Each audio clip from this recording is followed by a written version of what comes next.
You open up the napkin and it says, "Meet at the courts after tea."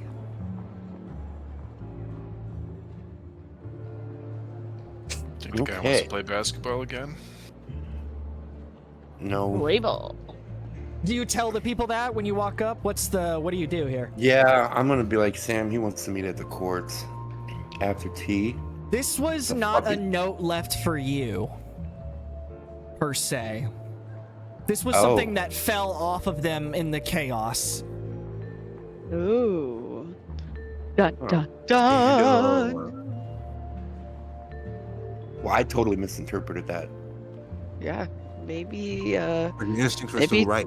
I know, it's theater of mind, so it's kind of hard. Sometimes I have to go back. But yes, it was like it came out of their hoodie. It fell out of their possession.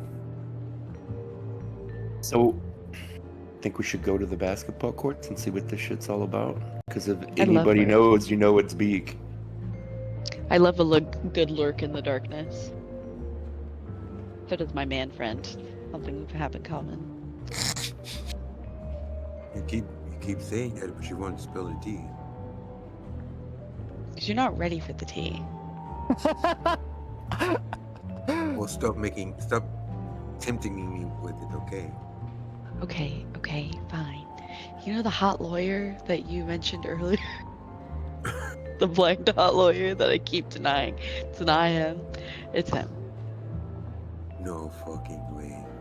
He's hot. Who, Daredevil? No, it's just a lawyer. He's just a lawyer. I don't know what you're talking about. What are you talking about? That's not even related. Right. Yeah, it's unrelated.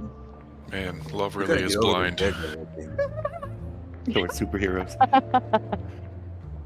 Yeah, I'm gonna he's a hand- fun man to go out with. I'm gonna hand Sam the note. I'm asking what he thinks. What do you think?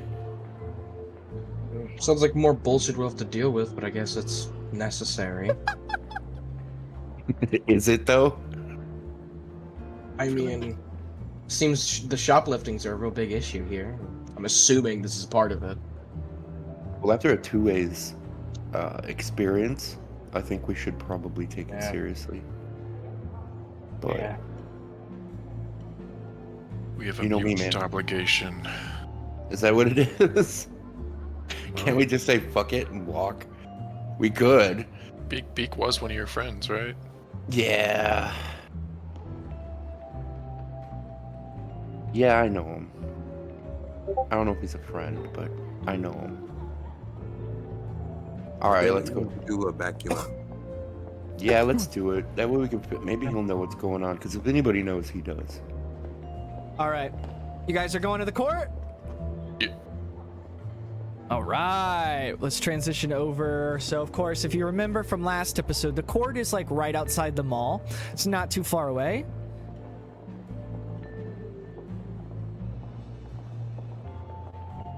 Walk. Sorry, walk. Everybody get up, it's time to jam. We got our real I have so many thing pictures. I going didn't have down. time to kind of Come edit to all this this shit down. Jam. There it is. I have a ring on a chain around my neck. At this jam. All right. We do have a Sam too. All this walking, I should have a ring around my neck, and we have a Sam already. So, you guys, it's not dark. It's like the sun is starting to set a little bit. The lights are just now starting to turn on. So I know this picture looks a little bit. I didn't have a lot of time. Look, I tried to do some AI work today with the drugs and stuff, just to suspend your disbelief. Man, Wow, that two your search basketballs at history is once? gonna get you rated, buddy. Is that search? No, not at all. That they checked my chat GPT. Oh, Lord. Okay. So as you guys are walking up, the Westchester Galleria's parking lot stretches out. The last... Oh, wait, shit. You wouldn't hear this music, would you now? In my mind, I would. Right? You know how sometimes the music in the mall just stays with you for a little bit until you get in the car and turns on your own music. Oh yeah. Stand by. You're like, why do I keep singing Backstreet Boys? Oh, that's right. It kept playing the mall like 4 times.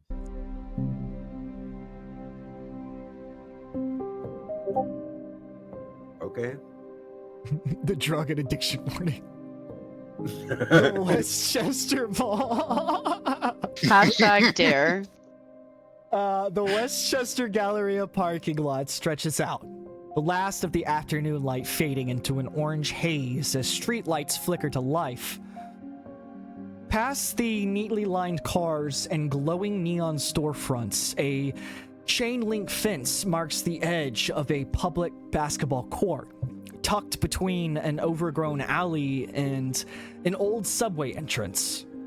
This is where the napkin note led, and where the players now find themselves. The court is still active. A few local teens shoot hoops beneath a crooked lamp buzzing with flies. The paint on the pavement is cracked and nearly gone. The lines little more than ghosts of what they once were. But along the outer edge of the court, beneath the benches and near the alley, there's a different energy. Discarded syringes lie among crushed fast food bags and soda bottles, their orange caps either missing or loosely tossed aside. Some of the syringes still have a faint smear of residue inside, pale and opalescent, with a luminescent glow that's not natural, like a dying ember under glass. Nearby, broken glass stems and burnt foils speak to smoking as another method use. A used tourniquet, knotted and tossed into the weeds, flutters into the warm breeze like a lost ribbon. The stench of vinegar, burnt chemicals, sweat hangs in the air, and it's barely masked by the scent of cheap body spray and weed. Teenager, barely conscious, is curled up near the edge of the court, his hoodie pulled tight over his face. His arm is exposed, fresh needle marks still glistening. Skin seems sweet, the faintest shimmer, seems to sweat the faintest shimmer. Pinned sloppily in the court's fence, and the walls of the alley are dozens of glossy flyers. Some fluttering. Sorry, let me turn my volume down. Some fluttering loose in the wind. A clean professional logo stands out in raised print. Lucent Vein Management, a family-first talent agency. The models on the flyer beam with artificial beauty, too symmetrical, too perfect, and a few of the posters have been torn or marked with graffiti. The flyer promises fast-track auditions, luxury relocation packages, and glow-up potential. The tagline gleams in soft foil at the bottom. Find your glow. Become more than ordinary. The shadows in the alley stretch, long and hungry, somewhere in the distance. Sirens howl, distant, but closing.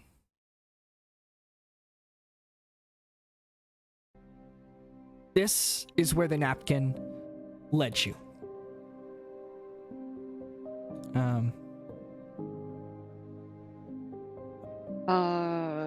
I wish Satomu were here. You'd be able to do first aid, but is that person just high?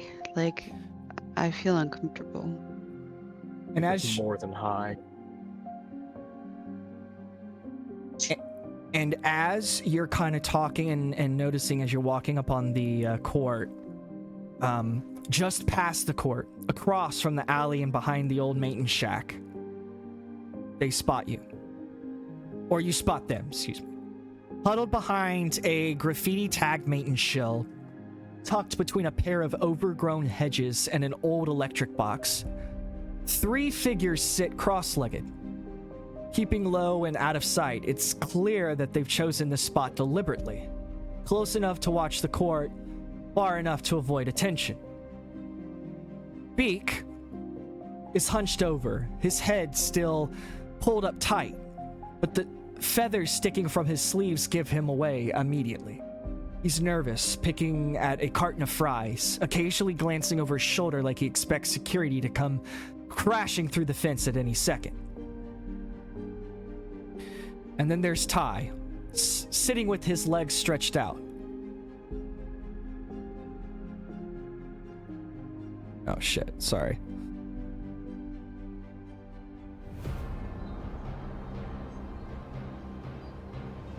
There we go.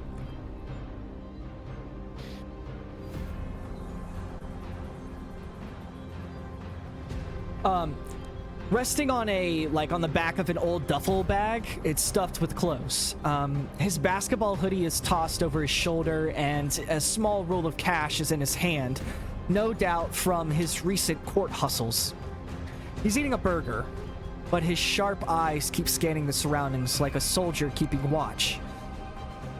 And with them is Tandy.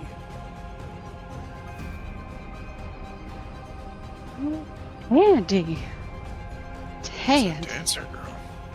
Ah, declare. I guess the dupe didn't close the deal. Oh, or maybe they finished doing a pas de deux, as one might say. Tandy sits across from them, her hands carefully unfolding a neatly wrapped package. A pair of pristine ballet flats emerge from the wrapping. The No way. only new item among the collection of stolen and secondhand goods. Her expression is hard to read, somewhere between excitement and uncertainty. This is why they stole. Was why Ty was hustling basketball games. They weren't just surviving. They were preparing Tandy for her audition.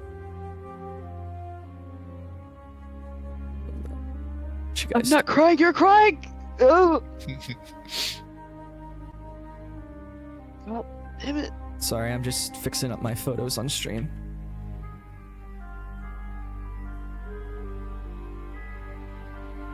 And at this moment, they seem almost normal. Just three kids trying to make something work in a world that's long since turned its back on them. Then, Beak looks up. His eyes widen. He sees Tank and Sam first. Beak.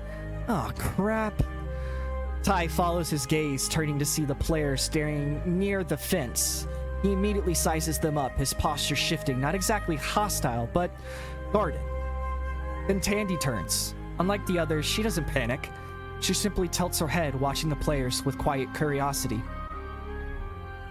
Beak's feathers ruffle. His grip tightens on the fries. He doesn't speak right. He doesn't speak right away, but there's a visible flicker in his eyes. Surprise, confusion, and something sharper. Hurt. He stares at Sam for a beat, too long, like he's seeing a ghost. Sam. Beak hasn't seen him since the day he vanished. No goodbye, no warning. Beak had assumed the worst, that Sam was dead. And seeing him here, alive and well, is like a punch to the chest. Then his eyes slide to Tank. Something else flares. Bitterness. Beak's posture shifts, defensive, guarded. There's shame in how he looks at him, like he's trying not to care, but he can't help it. Like seeing Tank is a reminder of everything that he isn't. Beak. Well, look who it is. He forces a smirk, but it doesn't quite land. You finally crawled out of the shadows, Sammy. I figured you were dead, man. Well, you know how it is, and never quite went too far. Man, we mourn for you, man. You just disappeared. Turns to Tank, his tone edging towards mockery, trying to cover his own feelings. And you, looking all clean and proper. How's life up there at the, the mansion? Huh? Still going by, was it Softly? He says it with a grin, but it's not funny. Softly, the name Storm gave Tank when she led the Morlocks. The word hits with more weight than the joke suggests. Beak quietly almost under his breath. She always did like you better. Oh, Beak, man. What's this all about? You know I had to leave. And I'm gonna, walk up to Beak and put my arm around him. He kind of shoves it off and kind of goes off into the corner. And you can just tell, you know, there it is. It's jealousy. It's abandonment. Beak never got the invite. He never got the chance. Not the way he looks physically. Not with his history. It's just not that he was left behind. It's that he's always left behind. Ty clocks the shift in Beak's mood, but stays quiet, watching the tension rise. Tandy's eyes move between all of them, studying the dynamic with quiet interest. A beat of silence, recognition, history, unspoken pain.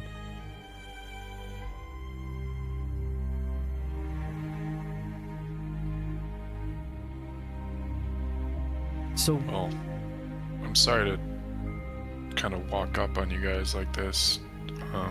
I didn't know that there was tension between you guys. I didn't honestly even really know that much about the Morlocks. Beak. But you guys Business dropped taxes this. was always so. Oh, you bringing more people to the party? Damn. Now business. Carl kind of walks away, throws his hands in the air. The fact that a beat dropped when you said party lost me. I was like, what? Beak kind of responds as you say, no, I didn't really think about the Morlocks. No one ever does, I guess. That's why we're the Morlocks. Tandy kind of tries to settle the tension a little bit. Well, you guys can come sit down with us if you want. Are you hungry? As she kind of offers you the little food that they have.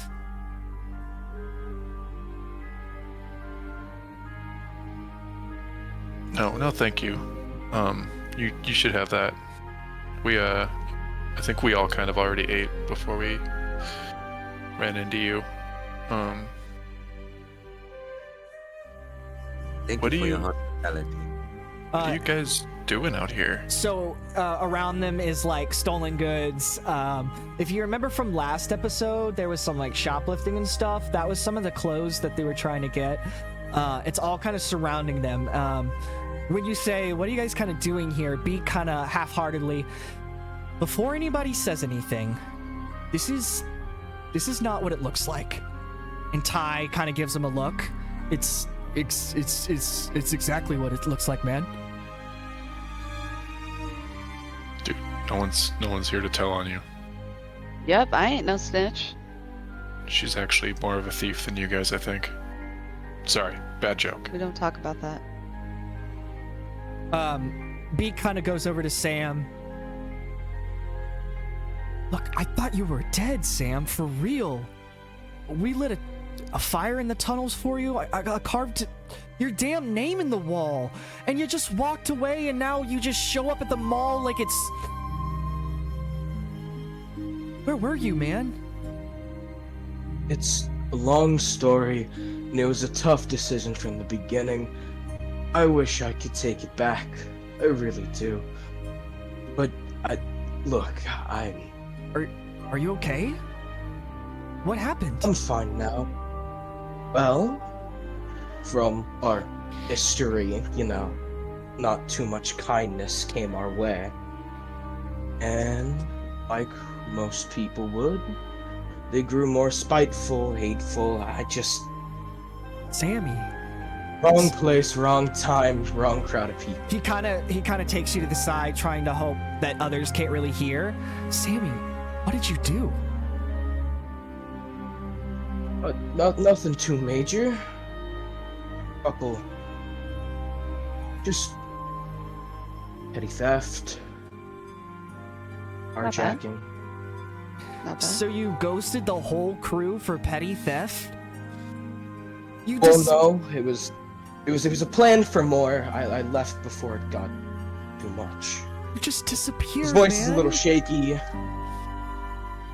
Voice is gonna be a little shaky, a little obvious that he's holding back some information.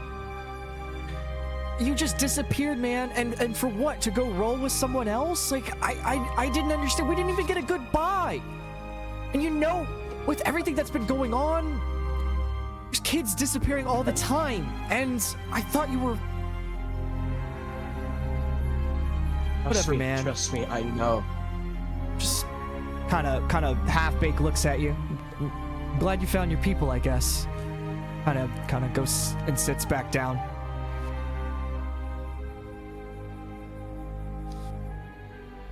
He's gonna stop himself from saying anything more, kind of realizing it's not probably the best idea to blurt anything out without thinking. And as Beak is walking back, he kind of passes Tank, and he kind of snaps at him as he's walking by. Don't act like you didn't choose your side. Of course I did. But just because I had to make a change doesn't mean that you're not my friend. We all have to make choices, Beak. Every fucking day, some bad, some good. But it doesn't change anything. You're still somebody I know and care about. I used to think we were the same, Hank. We are the same. But you got out and I got left. Would you not go if you could? Storm gave you a name, she gave you a room, a bed, a real damn future. And you know what I got? I got a one-way ticket to nowhere because my face makes people sick. Dude, I know. It's not fucking fair. But we're here now. That has to mean something. That has to be for a reason. It's gonna be okay, man. Like... You don't get it, man. I'm sorry. You don't know what it's like being me. I don't. You don't get second chances when you look like a damn pigeon. People don't even look in my eyes. I'm gonna, like, put my hand on his shoulder and look at him right in the face, and I'm gonna be like, dude, you get as many chances as you need with me. There's no problem here. Roll an ego.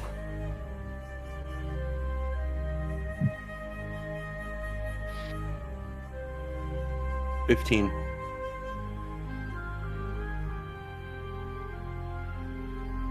It kind of softens up a little bit.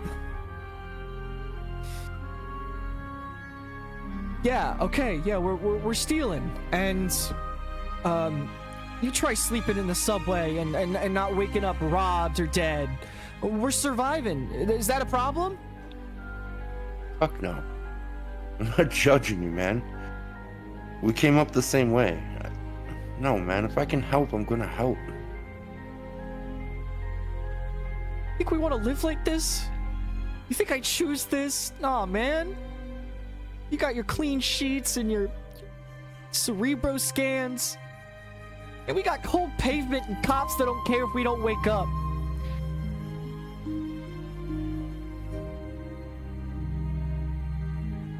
I'm sorry, Beak. Ty kind of steps in.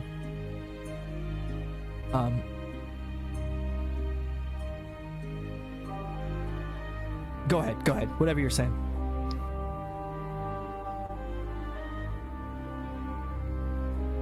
That's all I'm gonna say. I'm just gonna put my hand on his shoulder and, like, sit with him and just say I'm sorry. Look, it's been stressful lately. There's been a lot of weird shit happening around the mall, and we're just trying to survive. These are my friends. There's Tandy and Ty, and he's like, hi, stutters a little bit. Hi guys.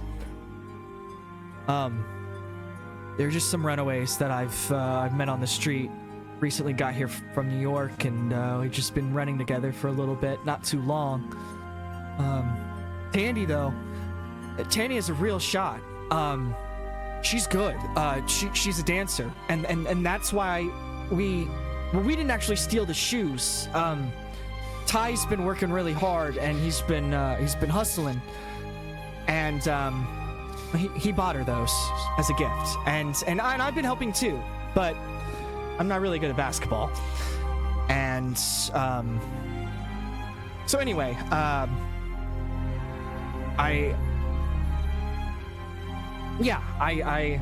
don't know. We're just preparing Tandy for her audition, and yeah, I wasn't expecting to see you guys. Who are all these people? Are they cool? It's better if they introduce themselves. Oh, I'd call. sure. Yeah, they're really cool. This is Silas. That is a 2A, and that is Sigrid. Of course, you know Sam. Hi, kinda. Hey. Hi, guys. Nice to meet you. Hi. I'm Tandy. I wanted to apologize for what I said earlier about it came out wrong. I don't mean I don't think about the Morlocks like that. I literally just found out what it means to be a mutant a few months ago, and through Tank and Sam found out what Morlocks are. I didn't know that there were people more oppressed than those with mutations. I didn't realize that some mutations can't be hidden. So, I'm sorry.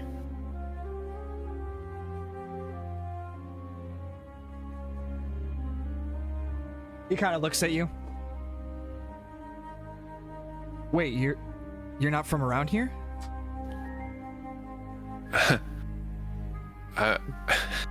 I'm from Wisconsin. Oh. Yeah, sorry. Yeah. It's kind of how the way the cookie crumbles, I guess. With mutations, there comes all types of variables, from incredible power to the simplistic hair change. Some of us aren't as fortunate with our mutations, and me, I got the short end of the chicken wing.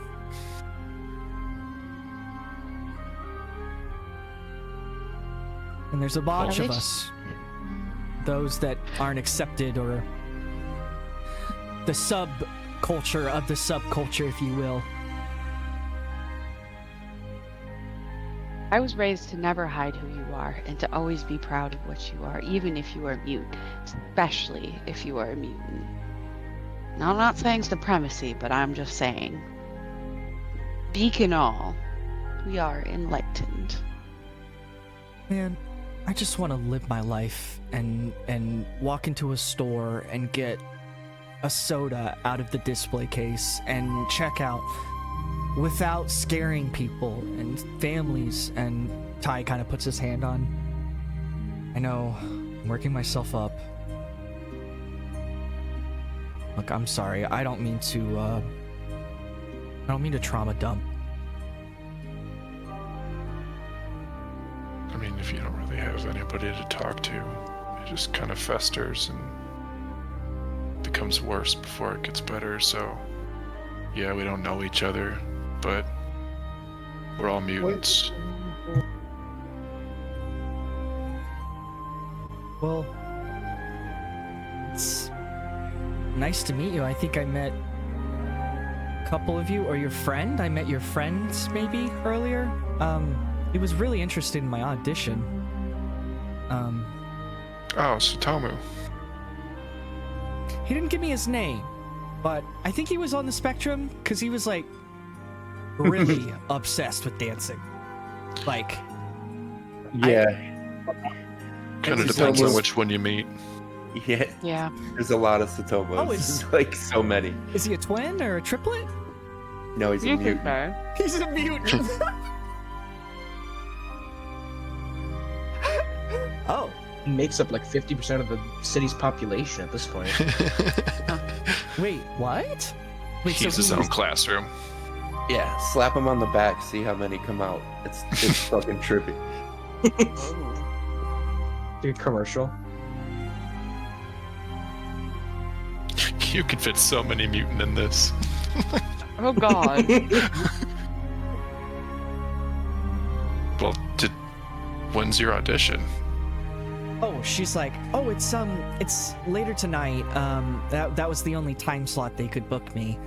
And I'm pretty excited. It's with the Lucent Vein. management, and I know I probably won't make the cut, but they saw me dancing in front of the studio, and they said I had potential, and no one's ever said that to me before. And I came to New York to try to be a dancer, and this is the closest I've gotten. And of course, met Ty when I moved here, and soon after I met Beak, and they've just been really kind to me. And she kind of looks at Ty and smiles, just really supportive, and I'm really nervous. What time's your audition? It's like 8. I have to be there, and it's probably around 9. Weird. That's really late for an audition. Yeah, What's this? they're really busy. There's some weird shit going on around this mall.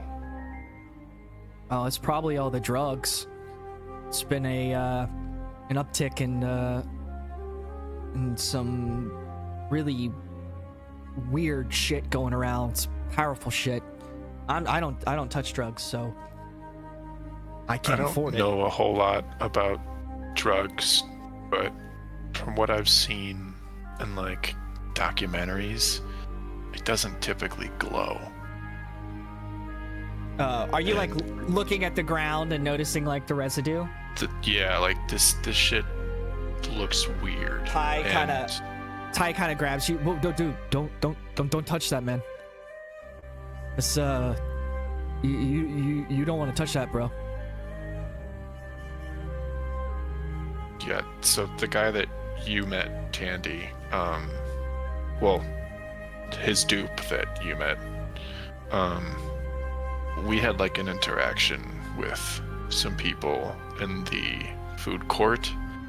He tried to give them some food, and it's not like I'm saying people should be gracious for what's offered, but they were hostile, and they only wanted whatever that is. Okay, look. You don't think I know what danger looks like? I've lived it. I've slept in it. This feels different. And you know, maybe it is a scam. Maybe it's a door. And I'm not gonna let you slam it just because you're scared. And we just met. Look. They promised me a future, and I know maybe it's shady, but everything's shady when you're broke and you're homeless. They offered me housing and clothes and an opportunity, and I said I'd be seen. Have to take the chance. And I appreciate you guys. Plus, I said he'd go along with me. Yeah, I'm gonna go along with her. I want to make sure she's okay as well, so I don't think anything will be wrong. Plus, we know these streets better than anyone. And I don't know. This all sounds sketchy. I'm gonna totally look at Beak and be like, cause Beak would know. The dude would know. He's been around. I'm gonna look at Beak and I'm gonna kind of glare at him like, what's going on? Like silently, but like kind of look at him like. He kind of just shrugs. Look, he kind of eats a fry. We appreciate the warning, really, but you're not our babysitters. You don't really get to make this call. And it's Tandy's call. I'm not trying to stop you. It feels like No. If they want to go, they can go. maybe we could like ask Colossus like if we could leave later or something. No, we should just let them go. Do you have something in your eye? Tandy's No, like, but- are you okay? Do you want... I'm fine. Don't worry about it. You We could- should just let them go. You crying about your new I think we should just backpack? let them go. No. I'm winking. Wow. You have a date with somebody else. Why are you flirting with Silas? I'm not flirting. Jesus Christ, you guys are horrible. Winking. Look, They were very specific. No guests. Talon only said it would ruin the vibe. Yeah, that sounds super normal. Sketch. Nope. Yeah, sure. Sketch. I'm not trying to rain on your parade or anything, or be like, it's okay. Like, you're right, I'm not your babysitter. Ty kind of responds, look, worst case scenario, we bail. And we got bunner numbers. We'll check in. We're not stupid. We'll be in and we'll be out. I'm gonna sit down next to Beak when I say this and be like, listen, man, it all sounds like the grass is greener, but it's always greener on the other side. Like, since you guys think we have it easy, but it's been nothing but war and violence and problems since we've arrived at this school. And it seems to be an ongoing theme. So, please be careful. Fanny looks at them as she's like lacing up her ballet shoes to break them in. Yeah, it's ballet. What's the worst thing that can happen? And we're gonna cut there. We're gonna fast forward. We're gonna fast forward to the next day. We're at the Xavier Institute for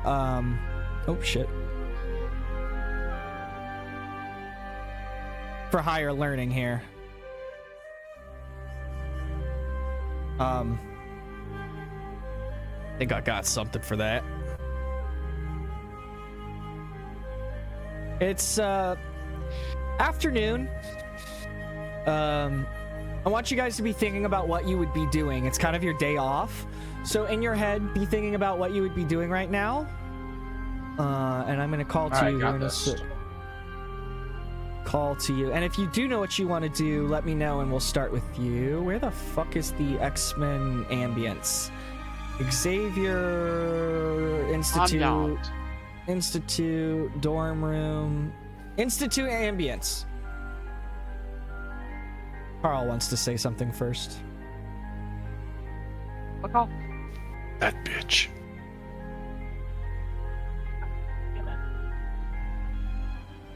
Your mother is a Hamster. poor. Yes, that And one. your father Okay. smells of elderberries. We are at the Exactly. Xavier Institute for Higher Learning. Does anybody know kind of what they're interested in doing for their downtime, their decompression time right now? I do. All right. Once I'm ready for this.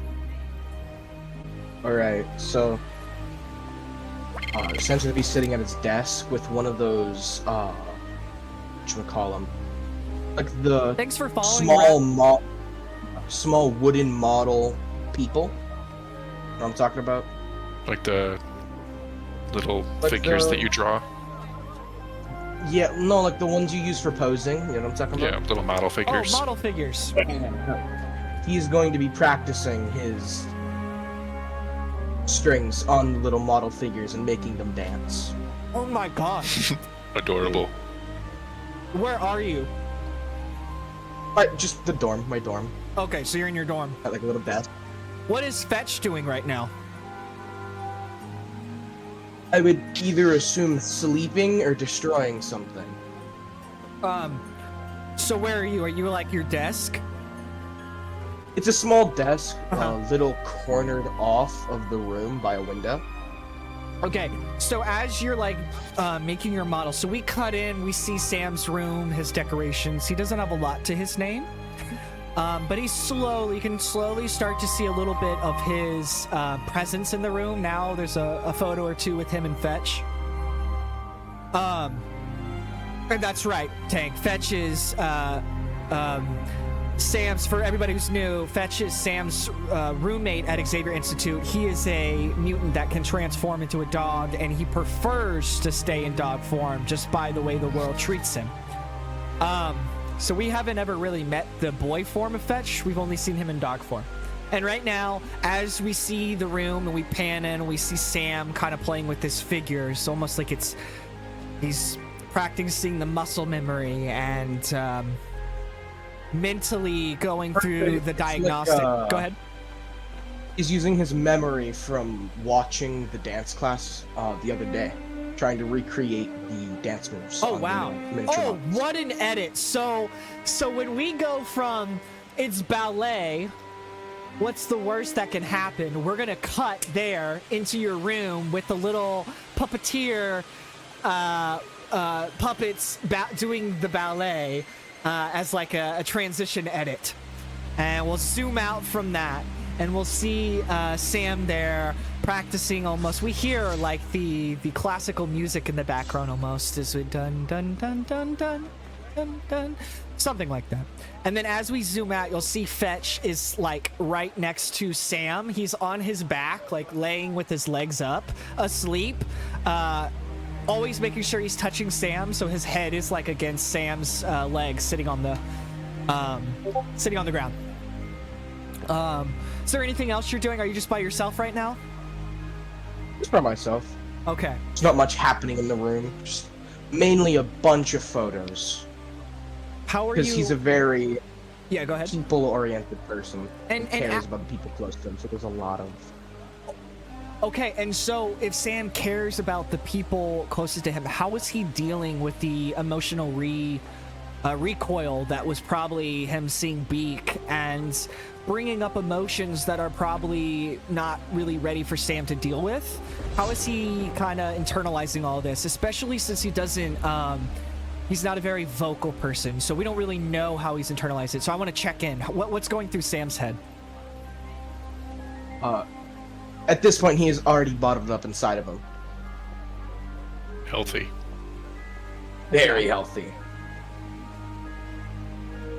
I'm sure that won't come back to get him. Yeah, Very totally. manly.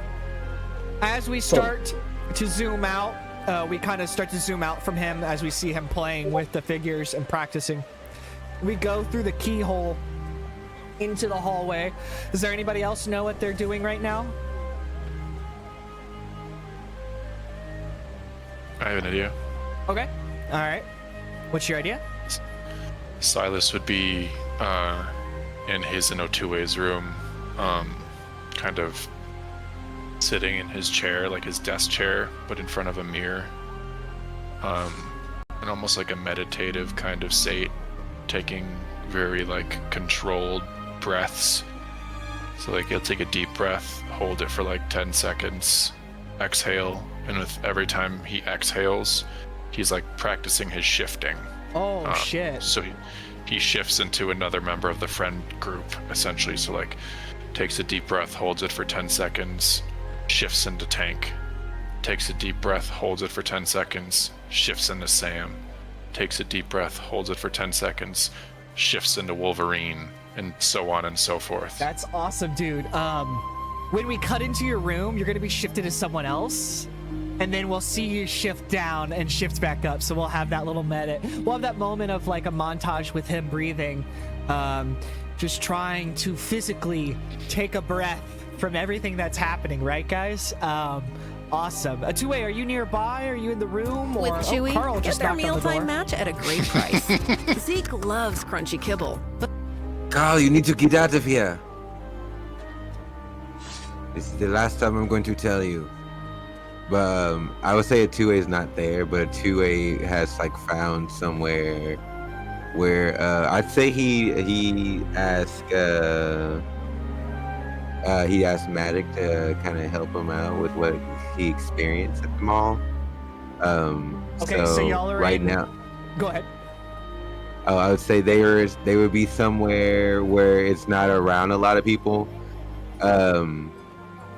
Want to be outside or inside? I think he would have asked Secret to be there too, just because he wouldn't want to disturb Silas. But 2A would also be like, in a sense, not meditating, but he would be kind of like trying to like perform a ritual to kind of understand like the book. That's what he's doing basically. But so he's essentially going into a meditative state, but kind of just more trying to commune with his book. So as If Secret wants to be there, I don't want to just so we could do this in their room. Do you want to be playing with your new backpack or like setting up your plants or something? I mean, possibilities are endless there. Yeah. So we'll zoom out of Alex's room. We'll go underneath the door. We'll go underneath the door as we're kind of following. And we'll come around the corner as we're passing mutants that you've seen before. We'll come. Oh, there's Gambit. He just smacked Rogue on the ass. She just says, "Sugar, not in front of the students." Oh, Cherie. We're traveling. Cyclops is yelling at a pair of students. "Hey guys, let's not run. You're gonna slip." And somebody slips and fall. I told you. And we're going around the corner into the dorms, into the girls' dorm, where we start to hear like grunts.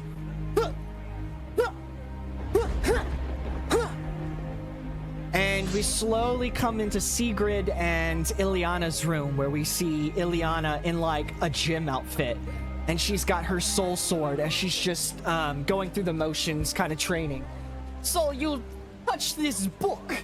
And you felt pain?" No, not really pain. More like a possession, almost, but not the terrible kind. Like someone was trying, like I was experiencing myself, but other people. Kind of like communing with my ancestors. In a way, I guess. Communicating with your ancestors. Have you done this before? Not in this way. More just regular rituals, paying respects. Yes, I pay respect all the time. I pay respect to my soul sword. She is my best friend, especially when it comes for taking limbo lives. Let's see. Ileana and her freaking sword. What did you say? We didn't hear you. I was like, Ileana and her freaking sword. You literally opens her, ask her one question about it, she's gonna literally go on for 30 years. So be careful. Be watch. No, did you wonder about the sword? See, I can break it down very easy. Fragmented soul from my body. I fused it. I forged it. It is this whole great story, but You started this, didn't you? you sound like you're dealing with something. So how can magic help you? Well, do you have any experience with this? Yes. Did it feel like when you were possessed by Limbo Demon? Kind of, but more peaceful, Never felt more goth. more familiar. What is Sigrid doing right now as she's kind of listening in on this conversation? I'm pruning my friends. I'm pruning my friend plants, and I have fuzzy bunny slippers, but one of the bunnies has an eye patch over its eye, and they're all black. And then I'm just in my pajamas, just like this, pajamas and a robe, and I'm just like, I'm just like sitting there judgmental. As Magic is kind of doing her routine, she finishes it up with as this is all kind of conversation is happening naturally, she kind of finishes up with the movement and then throws the soul sword across the room where it sticks into the wall right next to Sigrid as she's doing her plants. It hits the target that is done many, many, many times before, and there's many photos on it, printed out paper that have different faces that have been thrown at many times. The most recent is a picture of Nightmare from the Marvel Universe, so still got it, even though need to stretch. So, tell me, Otue, what do you remember from such trance? Is this anything you can recall? I felt like I was remembering or seeing memories from other lives, and each one felt different. Yes. It is maybe your spirit guides that are trying to contact you and lead you on a path that is fit for your journey at this time.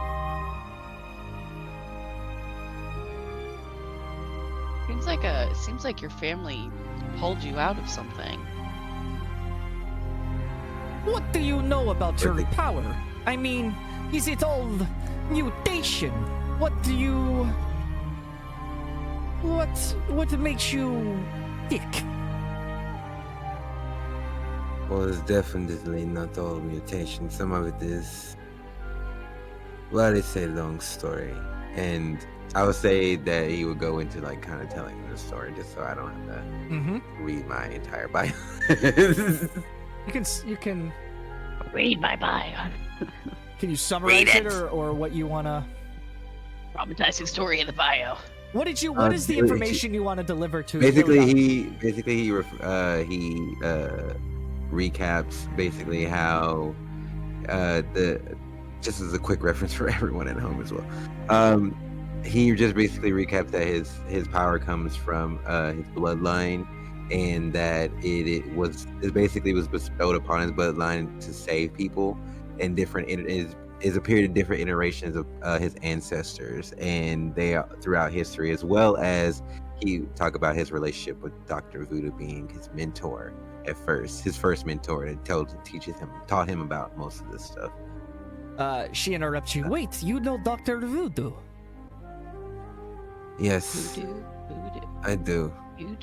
He's like an uncle, like a crazy uncle, if you think about it. Yes, I have one of those, except he's my sibling.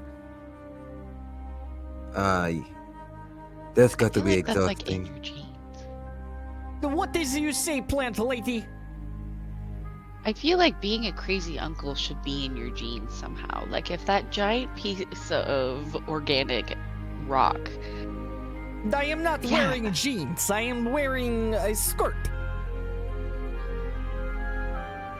I'm just saying, it's crazy uncle, crazy auntie vibes. It's just a thing. She kind of walks over to you. Why do you always hang out here? What are they saying to you right now? What are they saying about me? Well, they're very impressed with your dynamics, and they enjoyed the show. They said that they're flattered and that they swing a different way, and that it seems like this possession thing seems like your family got you out of this slippery situation. I'm sorry, when my mushroom was tucked in your pocket, I felt all kinds of things, and I don't want to feel that. So it seems like that was like a error message on your computer, kind of. Has to be. So the Hex It flame. definitely felt like that through my inside of my soul. It's only that I can say inside of my soul. Yeah, has to be. The Hex flame. Wait a second. Hold on. She kind of goes into her possessions as she's flipping through these old-looking books. I know Strange gave me something with. Oh, yes, here it is. She opens up a few books. There's documents. See, the Hex flame is documentation for. Well, it says here that a person of the people, a hero, a very powerful magic user. What happened to you? Well, obviously, I'm here trying to learn my powers. Don't forget, you go to this school too. Yes, but I am the ruler of Limbo. Yet you go to a school full of teenagers. Oh, we are all masters and students of the life in general. Just because you're a trained warrior does not mean that you're taught everything that you'll ever need to know, no? And there is your answer for it. You ask what happened to me? There's your answer. It is so good when we can come to a conclusion together. Yes, but you seemed worried, right? Why you come here and bother Sigrid and bother me, but I like you, Atue. You interest me. And it always seems to be you who gets stuck with the bad juju, as I should say, in Louisiana. Well, I I'll think she teach you just how tried to to make save a an little bit. idiot. I don't know. I don't know what that was, but it was kind of cute. It was adorable. I was wondering if you can just help me make sense of it, if you don't mind. Yes, but you have to describe to me more than just jumbled words and feelings. Tell me, what did you sense? What is the main message you got from this trance? That something is coming. Well, unfortunately, usually with the ways these things happen to work in the mysticism and magic of the world, a lot of times we can try to prepare for what is coming. But that will not stop it from coming. We can only prepare on how we will react. Look, if you don't have any more than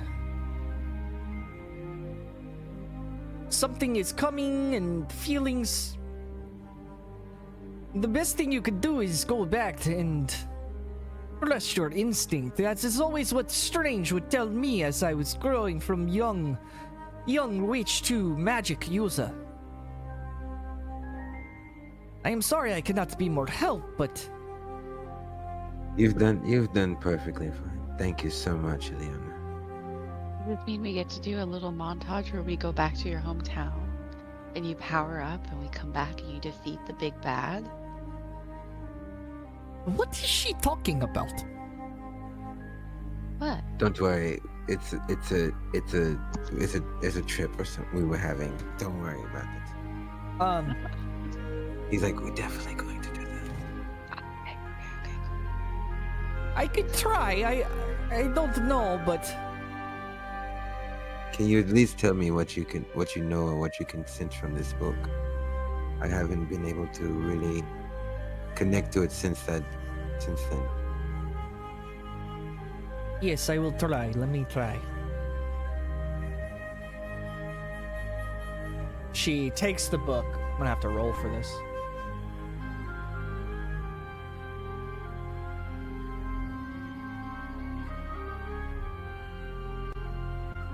I'll just roll my dice.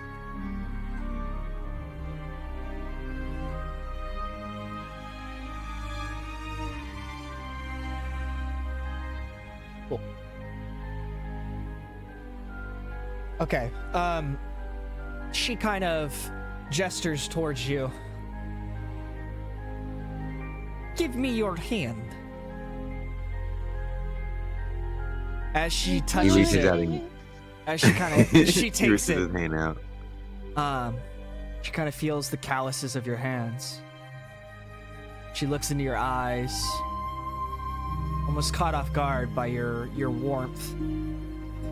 Let me try to do what the Queen of Limbo can do. And then she's gonna kind of let her magic take over. We'll see the light from Limbo start to escape her pupils. And then she starts to speak Limbo, demonic dialects you can't understand. He's speaking in tongues! She's going to hell! She snaps out of it.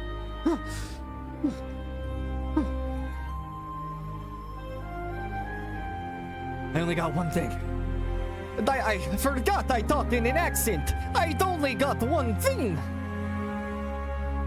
Despair. It is okay. What? Despair. Despair. Nothing but despair. As she kind of looks at Atue, sincerely and almost worried about Atue. We're gonna cut out of that scene. Is anybody else that has kind of what they're doing? Is it just Tank left? Yeah. Tank, what are you doing right now? I'm gonna be having a conversation with Storm. Okay. Where are you guys? In my dorm room. Okay. I'm gonna be explaining that I ran into Beak. And trying to convince her to give him a home. Because he's a mutant. Okay. Let me find Storm.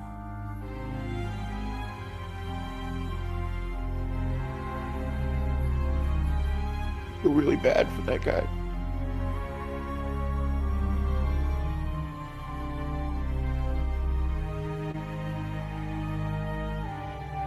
Okay, so, Storm's class just finished.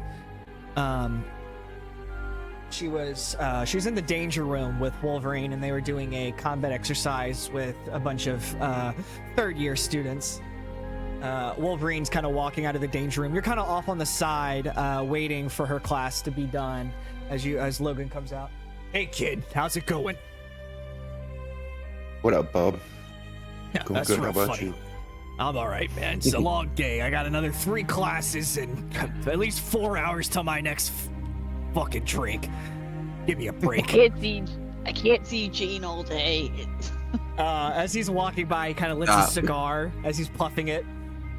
Storm starts to walk out as you can kind of as she starts to walk towards her classroom. Hello, child. How are you doing? Good, Storm. I have questions. I need assistance and help. Yes. And I want to show you something cool. All right. Well, what is it first, child? Do you want to show me or do you want to ask me? Well, first ask. I ran into an old Morlock Beak. Oh yeah, speak. How is he? Struggling. He's out on the streets. There's some weird shit going on at the mall with drugs, and he's like right in the middle of it. He's not involved in it, but Is Beak? it's only a matter of time. Child. I would love for Beak to come stay at the school. I really would. The only problem is Beak refused my invitation when I first offered. He said he didn't feel comfortable and that all the other students would focus on him. And I did everything I could to contradict that such negative thought process, but he's stuck in his ways and... Is it an open invitation? So if I convince him to come? Of course, child. Xavier's Awesome. Institute is always an open invitation for those that need a place to learn and to grow and a place to get away from the world, of course. I just wanted to make sure. Is everything okay, Tank? Softly, you seem troubled. I'm starting to regret the way I left. Oh? I thought, like, leaving quickly would be the best course. But I feel like I might not have left under the best terms with some people. Tank. And Sam Bold. Softly. You have such a big heart. And I see it, and I have always seen it. You're so... well, soft. And I love that about you. Now, sometimes in life that can take us to places where we start to fragment ourselves, and you give a piece to this person, and you give a piece of yourself to this person. And soon, after giving yourself away and trying to please the world, there's no more pieces left of you, Softly. Sometimes we have to do what is best for us, child, and so that we can help those around us. I understand that you feel shame, and it's perfectly normal. But you shouldn't. Because a kind person wouldn't take the time. A not a kind person would not take the time to come after class. This has obviously been eating you up, child. I wouldn't say eating me up. I would just say that sometimes it's hard to see the bigger picture. Especially when your past is kind of there to confront you right in the face. But you're right. Well, if there's anything I can do to help you, you know my classroom is always open. Of course. I just wanted to show you this cool thing too, and I'm gonna pull out my harmonica, and I'm gonna start playing it because it's in the key of G. I'm gonna be like, watch this. So the colors I create are indicative to the notes I'm making, and I'm gonna start playing the harmonica, so different colors are gonna start coming out of me other than blue and purple. They're gonna be orange and yellow. Oh my god. Softly, that is beautiful. Seems that you're increasing your understanding of your natural gifts. How did you? Each note resonates differently. It's so neat. She kind of grabs your hand. Proud of you, softly. Now, if you don't excuse me, I have a round of tennis to play with Hank. Good luck. Yes, he is very good at tennis. He's quite the, beast on the court. Oh boy. As she starts to walk away and you kind of sit there with that lame-ass remark, someone's gonna be kind of running down the hallway. Or like, kind of like, hey, Tank! Hey, Tank! And you see someone running up. Hey, there's a phone call for you on the house phone? He sounded kind of urgent. This is Bobby Drake. Yeah, okay. Oh, are we still on for GTA this weekend? I'll get the monster drinks. You bring the tunes? Done. Fuck yeah, dude. All right, I'll see you there.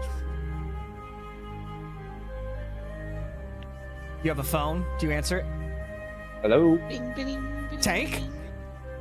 bing. Yeah? Hey, Tank, it's Beak. And we're gonna, cross over and see, Beak on a street corner in New York, traffic whizzing by. He's on a payphone, one of the last of the few in the world. Hey, Tank, look, I'm sorry to bother you, man, but I didn't know who else to call. Look, Tandy and Ty didn't come back last night. And, you know, I'm getting a little worried just because with everybody disappearing and stuff, and I'm not really sure what to do, man. All right, Beak. I need you to come to the Xavier's Institute. I know you have an open-ended invitation. You're always welcome here. I need you to come here till we figure out what's going on, okay? Can you do that for me, please? I know it's a lot to ask, man. I know. I don't really have any change to take a taxi. I'll come get you. Me and Sam will come get you. And you can catch us all up. All right. I'm on the corner of Winfrey and Stable. Hurry. I'm on my way. And I'm gonna hang up and run to Sam's room and let him know what's going on.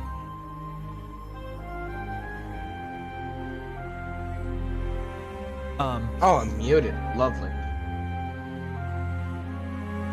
Go ahead. I was just playing with it. My bad. Okay. We hear you. Thinking out loud.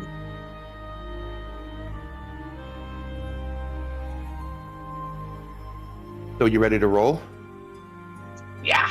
Are you letting anyone else know what's going on? I feel like we should just kind of. Well, I mean, What do you think we should do? The 2A and Sigrid are doing something. Do you know if Silas is doing anything? Grab Silas, for sure. So as you guys approach Silas's door, are you still doing your breathing exercise? Yeah. Okay, so you're still shifting as you hear a knock on the door. But come in. What's up, pumpkin butt? Hey, would you be interested in go helping Beak out? That Tandy and Ty guy didn't return last night, and Beak is really worried. And I think we should bring him here, and we should go look for them.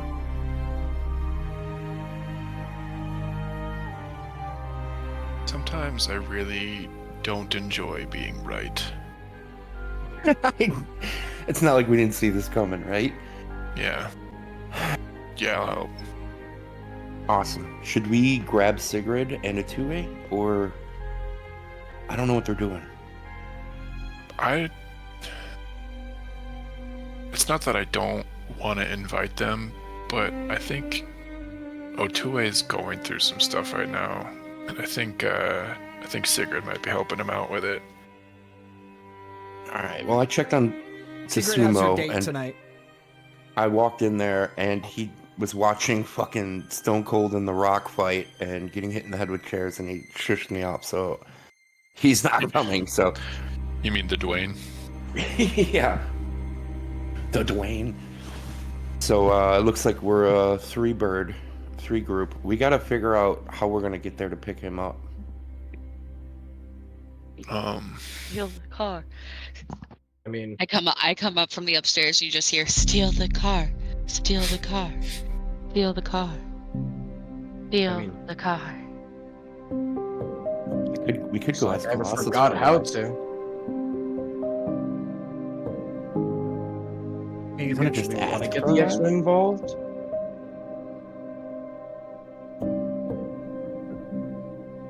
I don't know. It feels like every time we go off on our own, we end up in deep shit. I mean, we've always come back out of it. What if I pretend? What if I pretend to be Colossus and steal the keys? It works. That's a plan. There are a few people in this world that I adore, and you are one of them. Okay, first of all, I'm gonna give you a karma for that. That's fucking awesome. Okay, so we cut to a scene where Gambit's in the kitchen with keys on the counter, and he's just whistling. A little spice here now, and little spice there. Yes, the rogue shall love this. Yeah, Cherie. Haha. Poisson, je t'aime le poisson. As he's cooking and he's like spinning and doing his French cookie. Yeah. Yeah, now, mes chérie, you're going to attempt to shapeshift. Yeah, I'm gonna be around the corner, just like closing my eyes, focusing on Colossus as much as I possibly can, and practicing my breathing at the same time. Okay. Focus on those metal glues.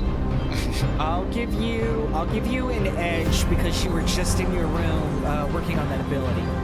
So, go ahead. Would this be a ego? Whatever Or your... fit? Yeah, ego.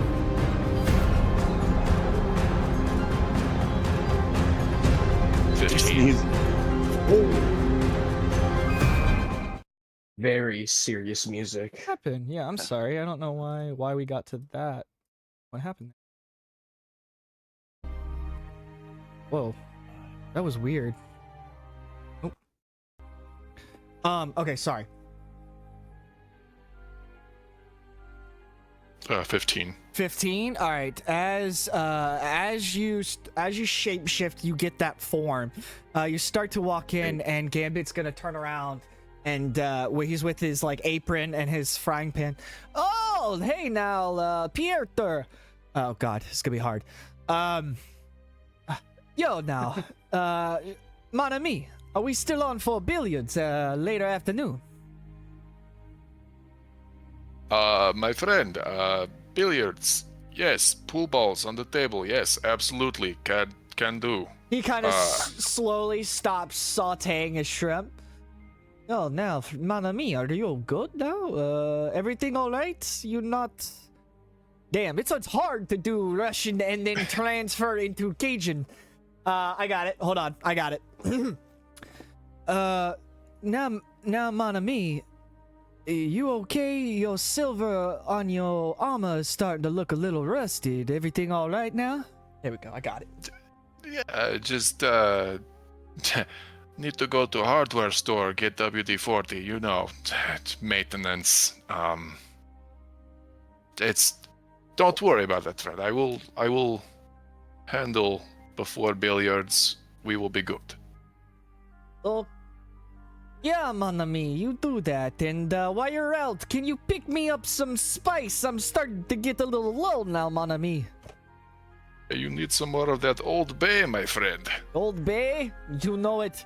Thank you, pal. I lost it.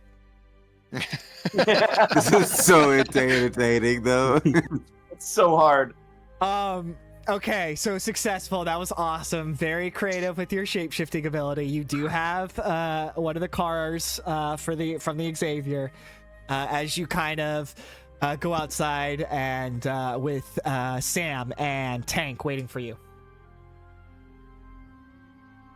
And I'm gonna hand Sam $20. Oh, he fucking did it. You're right. You didn't believe in me? Yes, I totally did. Yep, he did. As you guys are getting into the car, who's driving? Silas for sure.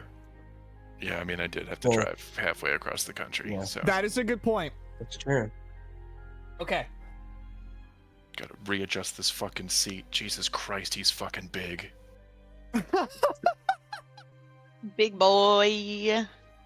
So you guys are gonna take a trip to downtown Westchester, towards the Westchester Mall. On the corner near the basketball courts, you see Beak standing there, kind of looking, waiting for you guys.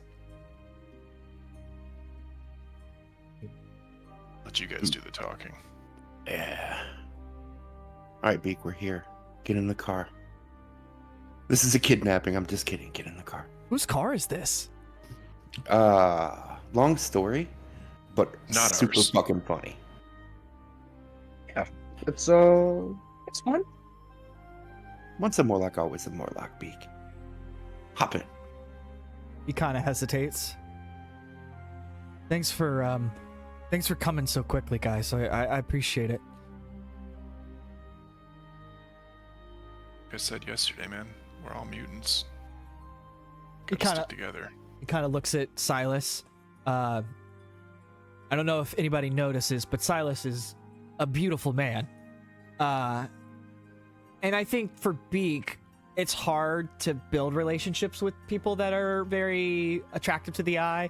But he feels the sincerity behind Silas, and he kind of gives him a nod of acknowledgement and agreement. Yeah, I don't know, man. It's something in my stomach, and they were supposed to come back last night, and who knows? Maybe they got the deal, or they got a call back. I don't even know how those things work, and I've just been worried because, you know, we're all supposed to stick together, and if there's not Ty, or if there's not Tandy, then there's not Ty, and if there's not Tandy and Ty, then it's just Beak. Well, do you know where the dance recitals were, well, quote unquote dance recitals are being held? I don't know where the audition was, but I know, I knew who gave her the audition. Perfect. Let's start there. He kind of points as you guys are. Where are we? Are we in a parked car? Are we driving? We're in a parked car at the basketball court. Oh, we're in a parked bar. Yeah. He points towards the flyers on the basketball court that I described earlier. Yeah, them. Lucent Vein Management. They're very local around here, and they deal a lot with just not just dance, singing, acting. Loose. They do a lot, and they're kind of a big deal. So Tanny was really excited, but other than that, I don't know what to do, and I'm starting to feel that something may have happened to him. Probably. I'd hate to say that, but probably. We need to go fast. What? We're gonna Pete take you back to the. We're gonna take you back to the Xavier, where we live, and you're gonna stay there for a while. I talked to Storm. Your invitation is open. Whenever you need it, you have a place to stay. The whole place is full of I people can't just think like about us. that right now, Tank. I know, but for now, and then I'm gonna go do an audition because I feel like singing, and I just want to get noticed.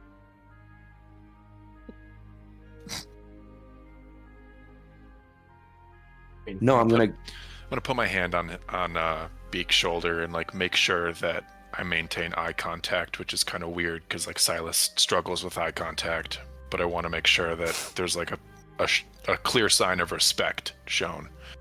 Listen, man, I know this is scary. They're kind of your only friends right now, but we can be your friends too. You're not alone.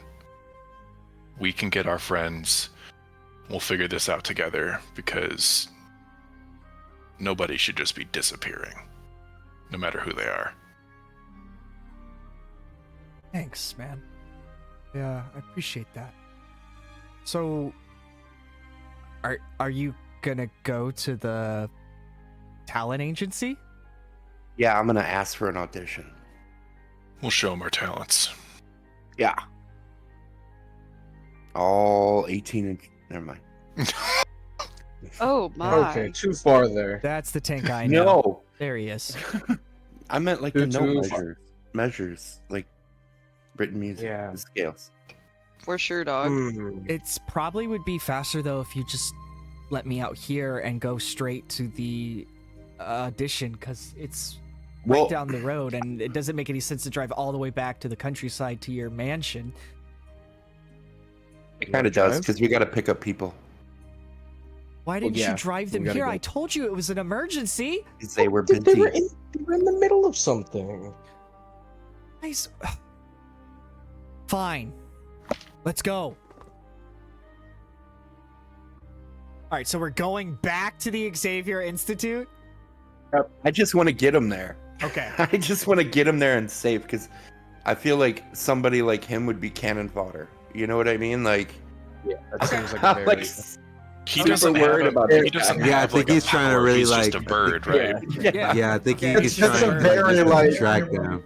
He's just Yeah, an he's trying to innocent distract him civilian from at this getting there. point. Yes. I'm Yeah, he's super like, worried "Hey, about let his me give you safety. there, and then I'll just dip." It seems like one of those. Okay.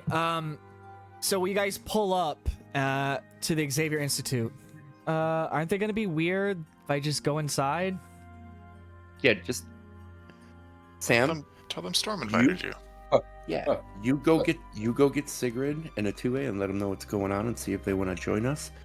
I'm a little worried because Sigrid has a date tonight with Daredevil. I mean, a lawyer, and I would really appreciate it if he did that. We all know. Okay. Did you just say Daredevil? All right.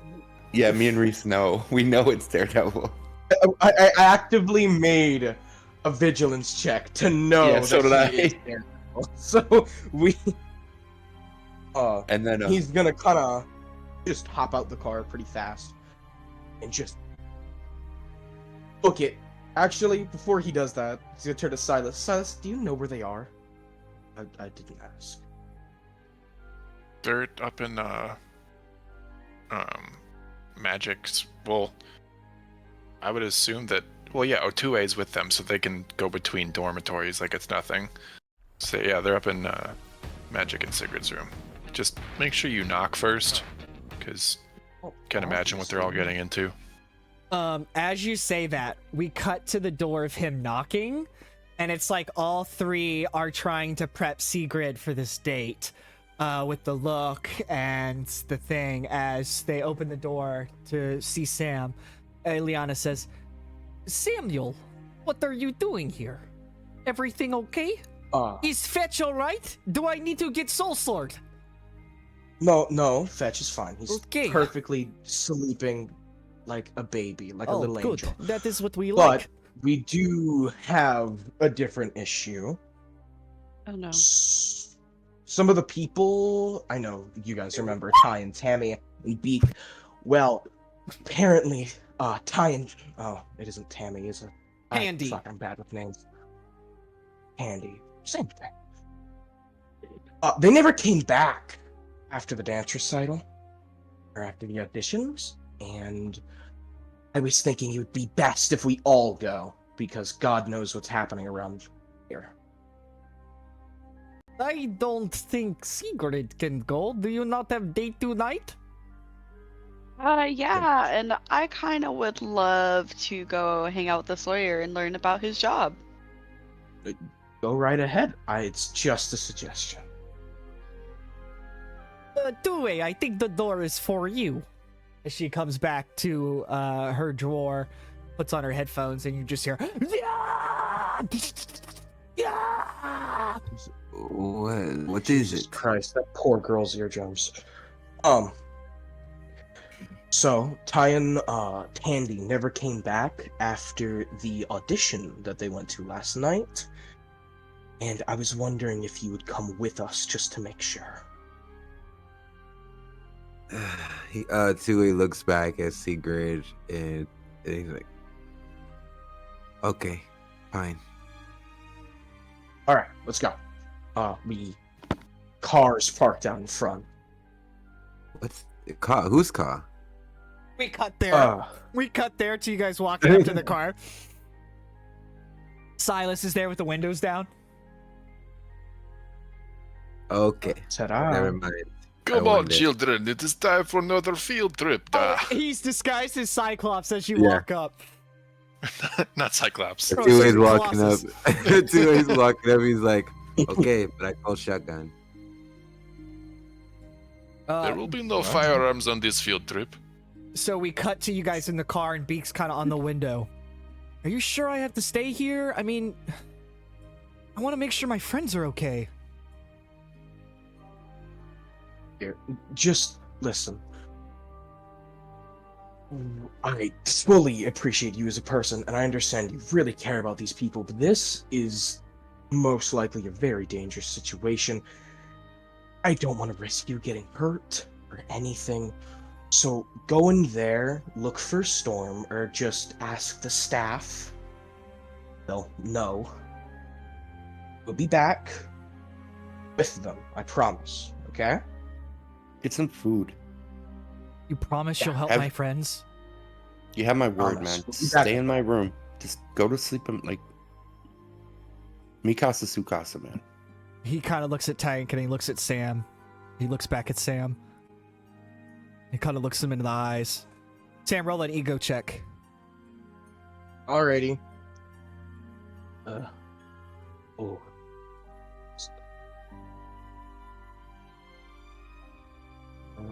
It's not ego, that's logic. I got a 16. He kind of looks at you and kind of nods his head. All right, but guys, please, for chicken's sakes, don't do anything stupid. Oh, we're gonna. For sure. It'll Already work a out. given. We're gonna cockadoodle Guys! do what we gotta do, alright? As you drive away. Okay, so you guys going back to the mall? We're going back to the talent agency. Lucent Bane. Okay. Lucent. Yeah. It doesn't sound like a drug company at all. As Yeah. you Not at all. as you guys are making your way, we're gonna fast forward. So while you're traveling and getting back on the road and heading back into downtown, Oh no, I feel so stupid. why do you feel stupid? I just got the names. You're not the only one. I've had like four I people. just got it. I've- Oh no. 4 people tell me the same thing already, which is great. It's great for me. That means I did my job. So we're gonna Please don't fast tell me forward. We're gonna see Beak flying beside the car. I And don't think he's the chief building. We're I don't gonna- think he can fly. no, he can't. His I wings. don't think His, he can do his that. wings are too brittle. Bones are. We're gonna cut to a bar, and not just any bar. A bar in Hell's Kitchen called Josie's. You see, the sun has dipped just low enough to stretch the shadows across Hell's Kitchen, painting the concrete in rust and gold. And at the end of the cracked sidewalk, beneath a neon sign that flickers more than it shines, is Josie's Bar. A local dive with more stories than seats and more regulars than rules. This is not the trendy cocktail lounge Sigrid imagined. It is, however, very Matt Murdock. Oh my.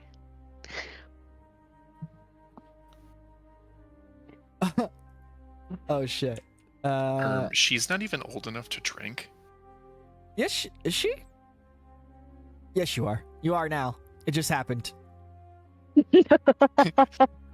Happy birthday to you. Aged him Happy up. birthday to you. You're able to drink. You're either 21 or 22.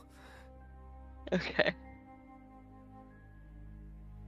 Matt Murdock going out with a barely legal Yeah, child. we're not doing that. My boy is not. He's This a was slut. this was supposed to be him as a slut, not Not a criminal. creep. Yeah, I wanted to go for more of like he's a whore, but he's a respectful whore. Where did he go? Where did Matt Murdock go? He just disappeared on me. To find another woman. All right, there he is. All right, thank you for your patience, guys. All right, there's Matt. A child. Outside, the sounds of a bar fight are already in progress. Muffled shouting, glass shattering. A man stumbles out the front door mid-shove, following by another yelling, "Say it again about my mother, Jerry!"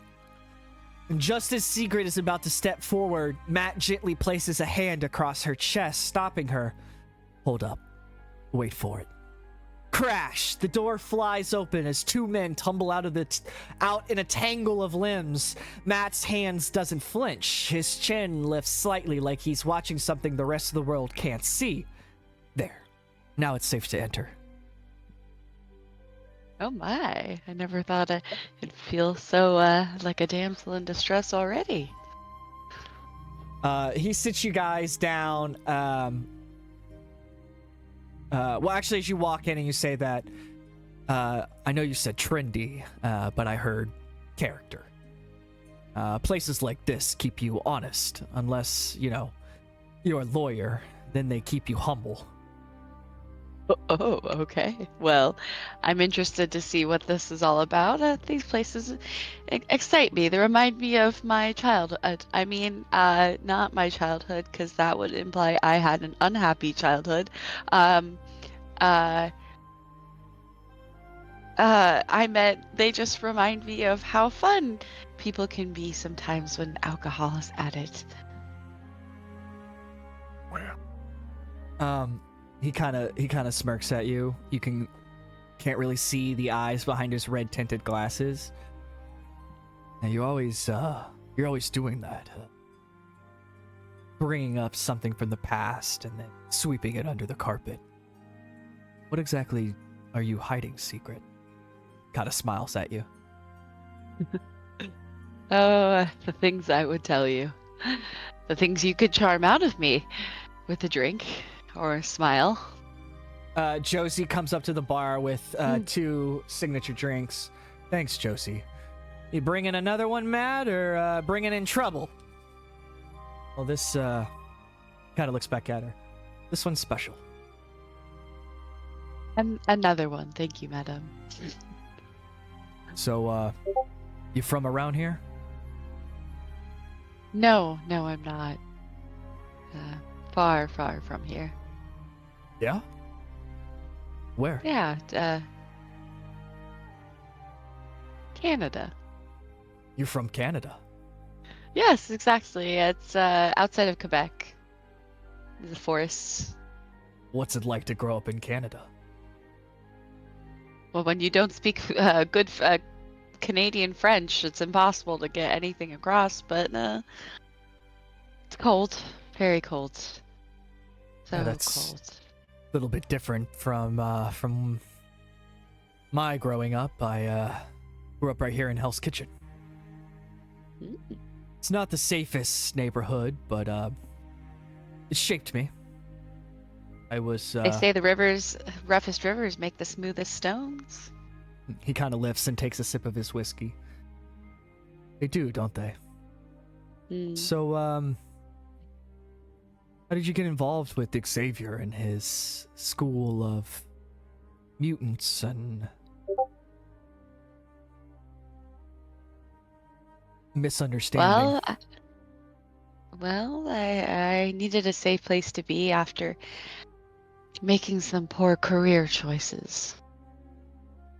Oh. And after that, I would say I'm on the straight and narrow now. I had to let go of one of the other families I've known, next to my other one too. So I love those women, but I needed a new start in life. Matt kind of connects with you for your love for your family member. He kind of raises his drink, kind of gives a toast to it almost in a way. Yeah, I understand. was raised by my single father, Jack. He was a professional boxer, so it was chaotic in my life too, growing up. So, yeah, I empathize with you. Oh, that's so funny. I also had a single father. That's funny. Magnus was always so kind to me, and he definitely taught me a lot of good things about fighting too. So, glad we have that in common. Well, yeah.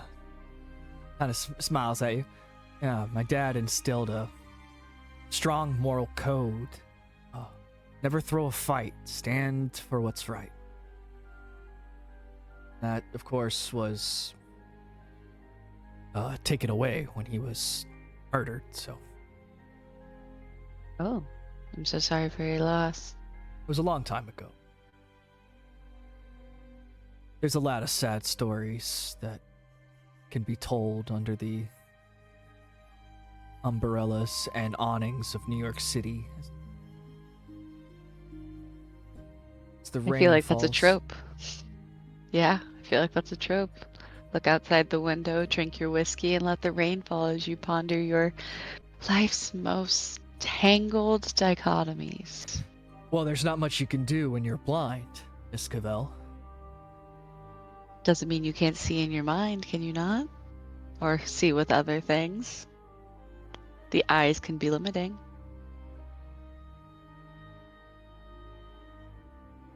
Yeah, people underestimate how much you can hear when they stop looking at you. And, I have my bad days, but, the kind... What were you saying? I'm sorry? Oh, I was just saying that I myself know how strong vibrations can be, so don't worry. It's a sense of touch is a good thing, and especially when you're blind. I bet you can hear like a bat 20 miles away. As she gives that face, he kind of laughs. Yeah, my hearing's okay. He kind of shifts his tone. So, tell me about yourself. You always seem to speak in parables and riddles. I'm interested, really, honestly. That's why I asked you out. I know there's something about you that's... Well, something and someone wants to explore that. We have been talking about me for so long. What was childhood like for you? Well, it was lonely. I mean, I was a child among a lot of adults. I was raised by a large group of adults, you might say. One would take turns. A group of them would go out and come back, and I would wait for them to come back. Sometimes one wouldn't come back. Were you an actress on the show Full House? Oh, they just did a lot of firefighting. And sometimes they wouldn't come back from the fires. Oh. Let's see. Spend a lot of time by yourself? I've learned to like it. My father tells me that solitude can actually be helpful to one's improvement. Because sometimes, but also there's no greater prison than the one of self, so it's a double-edged sword of times. Something we disagree about. See. And work or school, or you? I love my plants. That's what I do. Plants are good. He no takes a work. sip of whiskey. Plants are very good. We would die Yes, they are. without them. Yes, we would.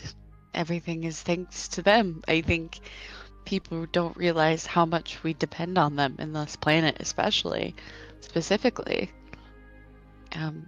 We are plants, or we depend on them at least. We grow like them. Yeah, our molecules are a few hairs off, and cell walls versus membranes, give or take a few things here and there, but we all need copious amounts of water, food, and sunlight, so same thing. He kind of laughs at you. He thinks it's cute. Yeah, we do, Secret. We really do. So, plants, huh? So what's your favorite plant?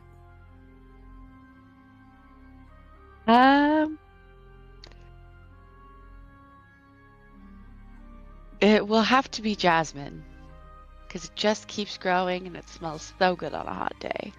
Kind of smells the air. Yeah, jasmine. Beautiful. Like you. And then he kind of reaches over and grabs kind of a flower that's the centerpiece of your table, and he kind of puts it around your ear. Now, how do we feel about flowers? And then we're gonna cut there. Back to the babe. We're getting married. Calm down.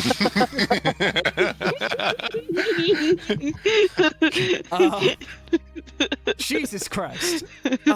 So we're pulling up now to the talent agency. As you drive up, you park your car,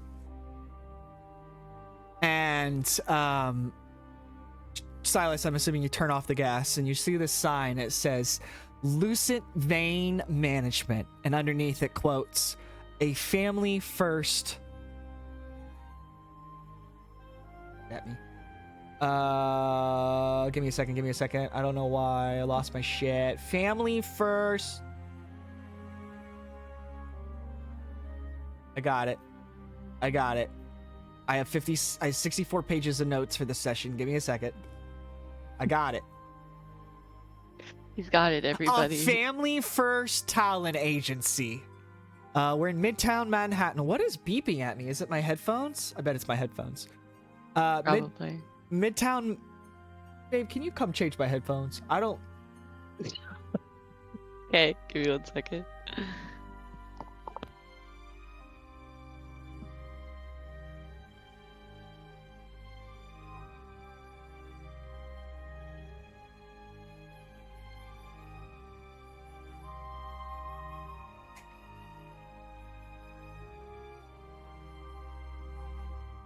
What, back and where? Hey. Yeah. You think like the drug that's going around is like the ooze from the Mutant Ninja Turtles? I think that would be a nice PG version for sure. Or is it just like super heroin? Like It's what's going on here? probably super heroin.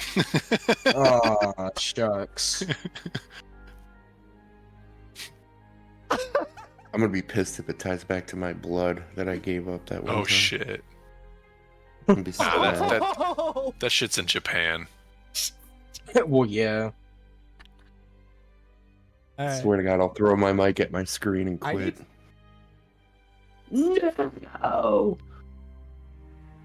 Blood's responsible for killing a whole shit ton of runaways and teens. You guys pull up. Isn't it like What do you want to do? You're in Midtown Manhattan, and the lobby is slick. It's minimalistic, polished. Is it just dance auditions, or is it just like a talent show? It's a Like, talent what's going on here? agency. It's a talent agency. All right. So they are. Oh, I thought agents. you said talent agency. Oh my bad. What the fuck is a talent agency? I don't know. It was like some name or something. a talent agency where people are represented from agents to be stars. You don't know. Got it. Good Cool. I'd say Silas gets like a very anxious and sickening feeling in his stomach reading Family First, as it kind of like takes him back to his like core, what he was raised on, like Catholic values, and the way his dad was always about family being first and the father being the most important role. Triggered.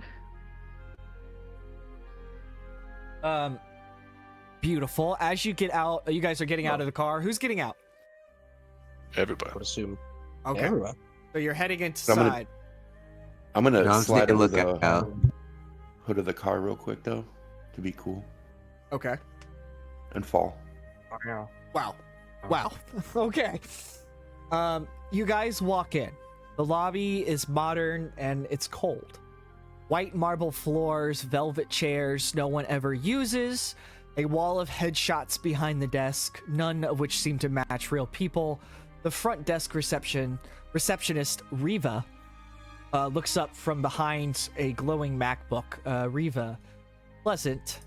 Oh, hi. Kind of types into her keyboard. Do you have an appointment? I don't see you on the schedule. I don't have an appointment, but I was looking to make one. You're not with an agent, are you? Or there's no referral? No, I just saw the flyer. I'm new in the city, but I can sing.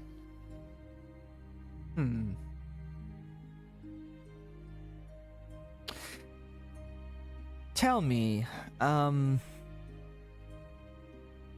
you are these your friends? What's Yeah, they're my new friends. And I'm sorry, I didn't get your name. What was your name? Mike Mitchell. Mike Mitchell. Mike, yeah, we don't usually do walk-ins. But Is there like a trial? Like you, as she looks past you and looks at Silas, you. What's your deal? Well, since you asked, I've done some modeling, but no, I don't want to work with you. No. Listen. We let me get one of our representatives. She hits a button on her headset. Sharply dressed woman comes from around the corner. Smell the favoritism.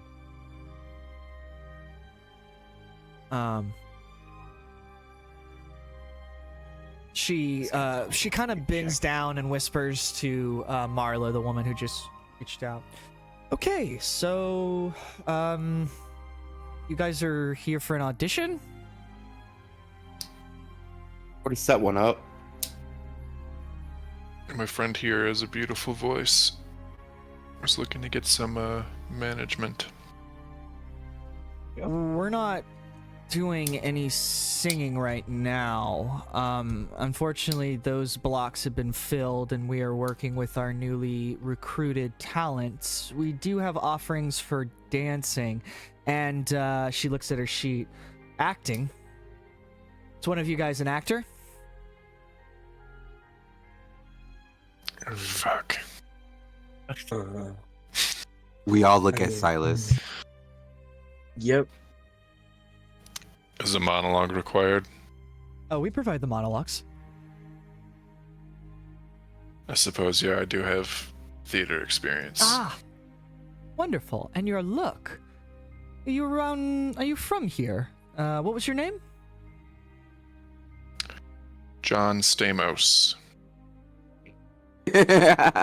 When I wrote this, I was like, if it's Silas, he's gonna give me John Stamos. In the moment, as I was writing it, I was like, he's gonna do it. The Marla and Riva kind of look at each other with suspicion, but kind of shake it off. Okay, Mr. Stamos, is it? What I said.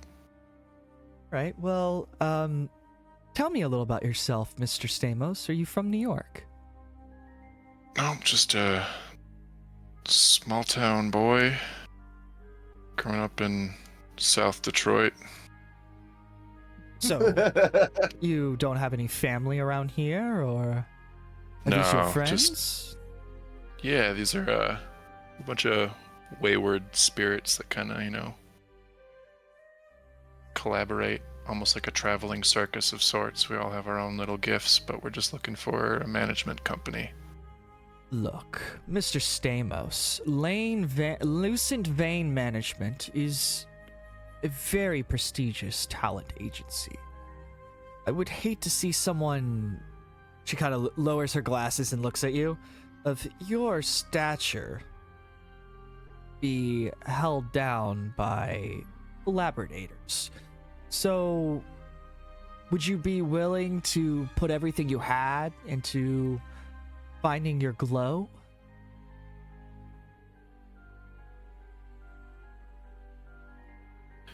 Glow's a very interesting way of putting that, isn't it? Oh, well, here at Lucent Vein Management, we always like to put the light on our clients and have them be the ones that shine. There's so many light euphemisms. Of course, our clients are the stars. So, Mr. Stamos, if you would like, I'd be more than happy to offer you one of my last blocks of the night.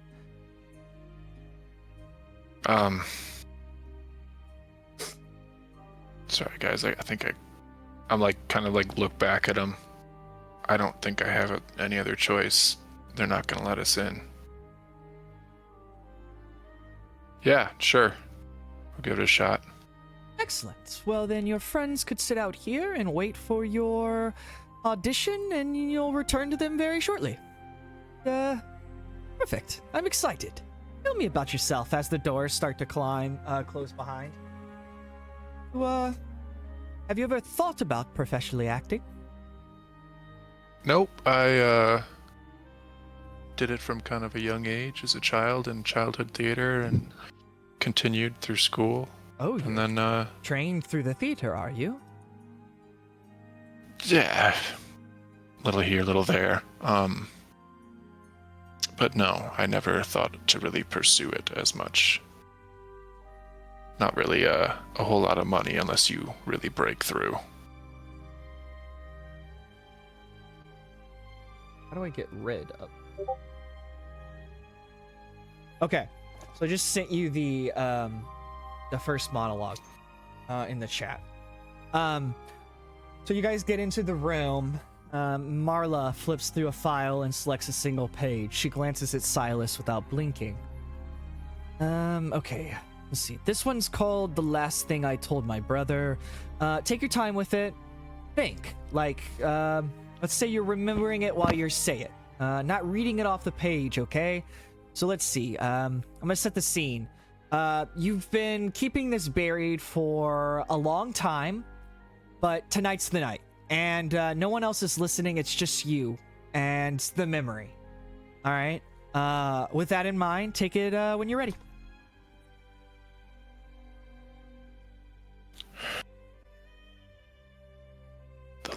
The last thing I told my brother, it was a lie. That's the worst part. I said I'd come back for him, that I'd fix it, that I'd get him out. But I didn't. Packed my bag, I kept walking. I told myself I'd call, I'd check in, that I needed time. Truth is, I was scared. Scared of going back. Scared of what I'd see. Scared that he'd look at me with those same green eyes and know I'd left him behind. Now I hear him in every hallway. I see him in every reflection. Every bruise I pretended not to notice. Every night I left him behind. They echo. And I know I was supposed to be his way out. But I became the thing that stayed gone. Excellent. Marla watches silently, her head tilted like she's listening to more than the performance. She taps her pen once and then smiles gently. That was honest. Thank you. She kind of looks down at her sheet. Clicks her pen a few times. Do you have any siblings? No, I was an only child. And I think Riva said you're not from New York, right? Originally. No, I'm like, Silas is like getting choked up just because the monologue felt like it hit a little too close. She kind of picks up on this. Everything okay, Mr. Stamos? Yeah. He's not... Similarities to where I left in Detroit. A method actor. I see. She's not reacting emotionally to you. She's like processing you. She's measuring you and how isolated you are and how untethered. A male assistant enters to read opposite of you, Silas. Marla passes Silas a short script. So here's some context from her. She says, all right, so you found someone from your past, someone you left behind. You didn't want to hurt them, but you did. I also need to get you the fucking script.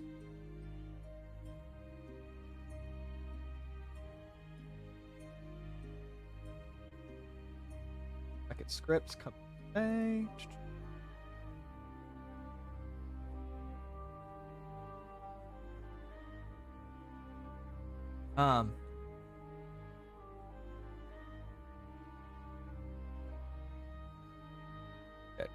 Sorry. You can respond however you want. Truth, denial, anger, just make us believe it. Again, you found someone from your past, someone you left behind. You didn't want to hurt them, but you did, and now they're calling you out. You can respond how you want. And as she leans forward, she says, but they're angry. And let's say they feel abandoned, and maybe they're right.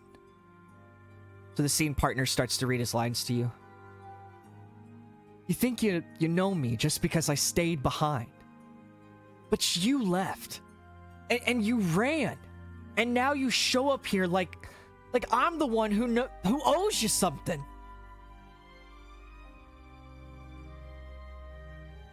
You ever wear a mask so long it just becomes your face? Start walking different, talking different. Your laugh becomes a sound you don't even recognize anymore. I told myself it was survival, that blending in was safer than being seen, but somewhere along the way, I lost what I was trying to protect. I wake up and I don't know who I'm supposed to be. Sometimes I walk into a room and just mirror whoever's talking like I'm made of smoke.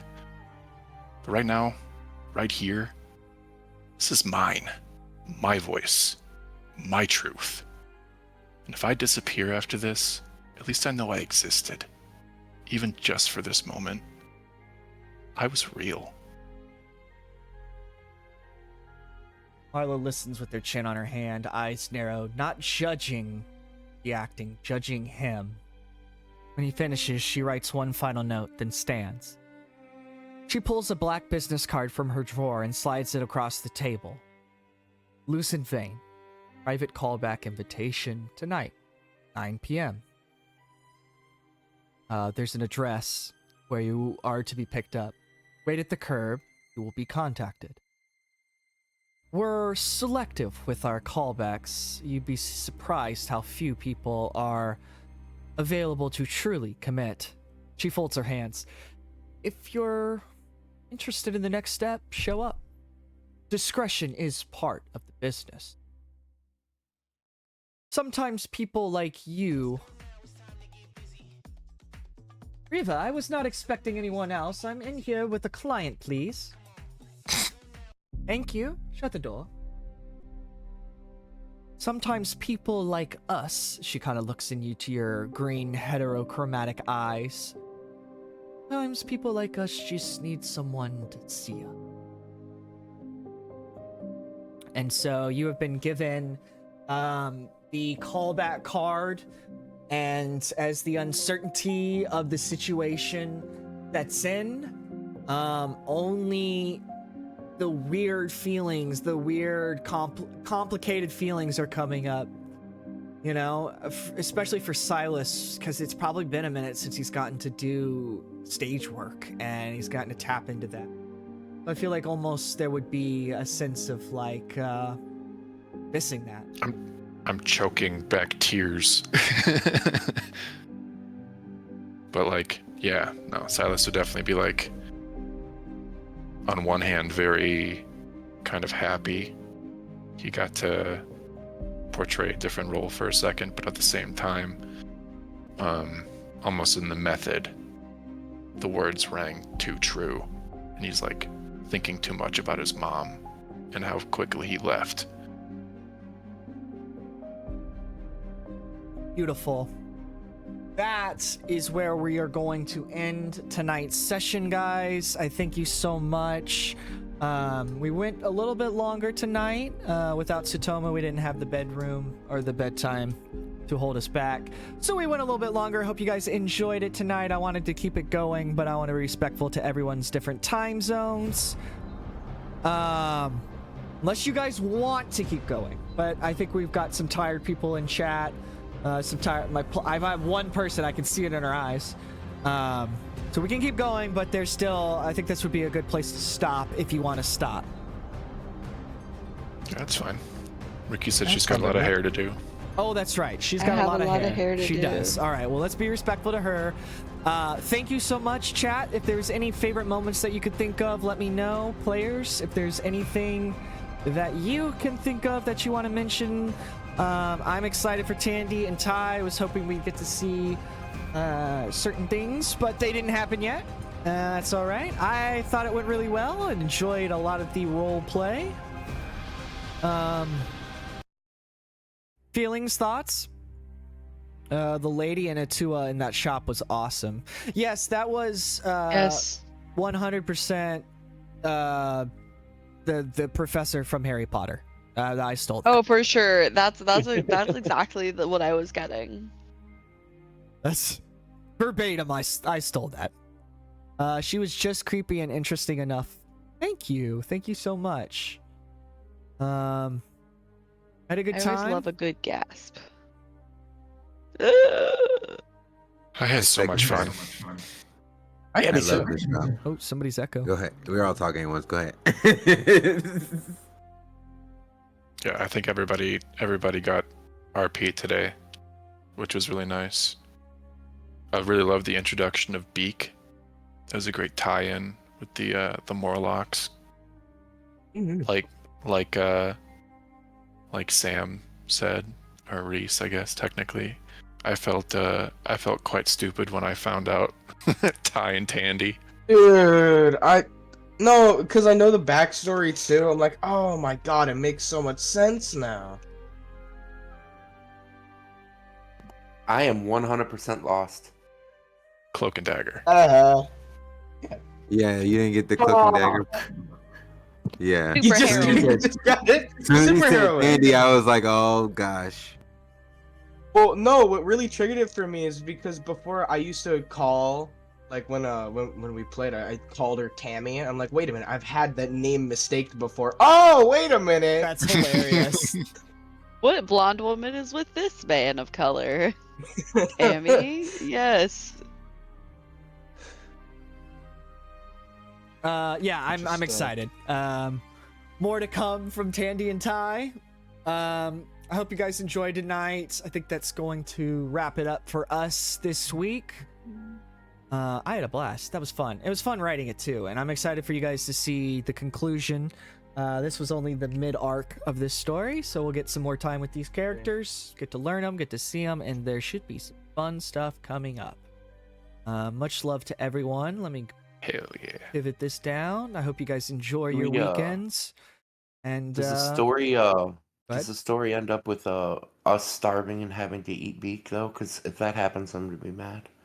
yeah, you guys actually, I mean, it's gonna come down to a roll check from Sigrid. If she misrolls, then you guys are all poisoned by open contact with her fungi, and therefore you become raging cannibalistic, and you actually eat Beak while he's standing in front of you. What? Yeah. what? So, if you're interested in that, tune in next week to find out what's gonna happen to Beak. Well, true believers, that's gonna wrap it up for us this week. I want to give a huge shout out to my incredible players for their creativity, bravery, and willingness to take risk. Of course, to you, my viewers, whether you are here live or catching up later, your time and energy mean the world to me. And until next time, take care of yourselves, your mental health, and let's try to face each and every moment with kindness and empathy. Love, awareness, and acceptance will help move us forward for humankind and humankind alike. Tune in next week. Actually, don't tune in next week. We'll skip a week, but if you're on YouTube, I'll break this up so it'll be part 1, part 2, so you have something to look forward to. Come back week after, and we'll be back. Same bat time, 5:30 p.m. Pacific Standard Time, same bat channel, twitch.tv/SentaiRangerV. And of course, you can catch up at youtube.com/@SentaiRangerV. Wherever you are in continuity, we just want to thank you for being canon. Good day, good evening, good morning, and good fucking night. Bye.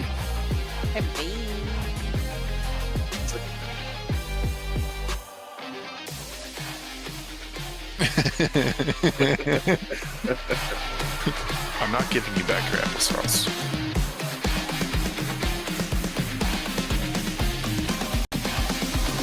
To me, my X-Men.